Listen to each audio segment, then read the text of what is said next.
Hello everyone.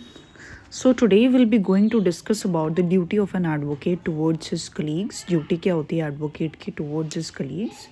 An advocate has important duties towards their colleagues to maintain harmony. Advocate की बहुत ही important duties होती हैं उनके colleagues के towards to maintain harmony. Harmony maintain करने के लिए, mutual respect maintain करने के लिए, professionalism maintain करने के लिए within the legal fraternity. ये ड्यूटीज़ गाइडेड होती हैं बाय प्रोफेशनल एथिक्स. ये ड्यूटीज़ गाइडेड होती हैं, गाइड की जाती हैं प्रोफेशनल एथिक्स के द्वारा. हर एक एडवोकेट की बहुत इंपॉर्टेंट ड्यूटीज़ होती है अपने कलीग्स के towards harmony, mutual respect maintain करने के लिए और प्रोफेशनलिज्म मेंटेन करने के लिए within the legal fraternity. These duties are guided by professional ethics. ये ड्यूटीज़ गाइड होती हैं बाय प्रोफेशनल एथिक्स और एम करती हैं to uphold the dignity of the legal profession. और ये एम करती है अपहोल्ड करने के लिए dignity of the legal profession. So कुछ की रिस्पॉन्सिबिलिटीज़ हैं हर एक एडवोकेट की. म्यूचुअल रिस्पेक्ट होनी चाहिए. एडवोकेट्स को रिस्पेक्ट करना चाहिए एक दूसरे को, अपने कलीग्स को, regardless of differences in opinions. चाहे ओपिनियंस में डिफरेंसेस हों या फिर केसेस जो कि वो हैंडल करते हों, डिफरेंस ऑफ ओपिनियंस भी हो तब भी एक म्यूचुअल रिस्पेक्ट दोनों में होनी चाहिए आपस में. They should avoid personal attacks और डेरोगेटरी रिमार्क्स. उनको अवॉइड करना चाहिए पर्सनल अटैक्स या फिर derogatory remarks. Avoidance of miss representation. Advocates को मिस रिप्रेजेंट नहीं करने चाहिए फैक्ट्स किसी भी कलीग के प्रोफेशनल कंडक्ट या फिर कॉम्पिटेंस के बारे में. एडवोकेट्स को कभी भी मिस रिप्रेजेंट नहीं करने चाहिए फैक्ट्स. किसी भी कलीग के बारे में बुरा भला गलत नहीं बोलना चाहिए, मिस रिप्रेजेंट नहीं करना चाहिए. प्रोफेशनल कंडक्ट को मिस रिप्रेजेंट नहीं करना चाहिए या फिर उनकी कॉम्पिटेंस को कि कितने वो कम्पिटिटिव हैं. इंटेग्रिटी बहुत ही एसेंशियल है मेंटेन करने में trust within the profession. Integrity बहुत एसेंशियल है, बहुत ज़रूरी है ट्रस्ट मेंटेन करने में within the profession. No solicitation of clients.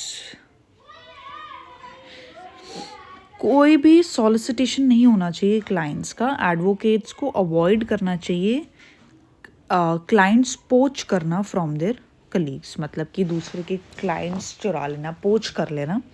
सो ये सॉलिसिटेशन नहीं होना चाहिए. एडवोकेट्स को अवॉइड करना चाहिए poaching clients from their colleagues.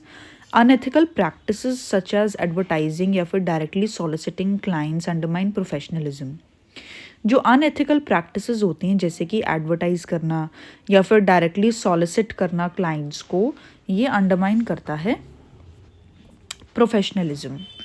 Assistance and cooperation. Advocates को असिस्ट करना चाहिए कॉलीग्स को, specially junior advocates, by sharing knowledge. Guidance offer करनी चाहिए और फॉस्टर करना चाहिए एक supportive environment. Fair competition. Advocates को compete करना चाहिए fairly and not resort to unethical methods. और अनएथिकल मेथड्स पे रिजॉर्ट नहीं करना चाहिए एडवांटेज गेन करने के लिए ओवर कलीग्स. Resolving disputes. जो एडवोकेट्स होते हैं उनको आपस में जो उनके डिस्प्यूट्स होते हैं उनको रिजॉल्व करना चाहिए. Professional disputes. जो प्रोफेशनल डिस्प्यूट्स होते हैं एडवोकेट्स के बीच में जो प्रोफेशनल डिस्प्यूट्स होते हैं शुड बी रिजॉल्व्ड एमिकेबली. जो एडवोकेट्स के बीच में प्रोफेशनल डिस्प्यूट्स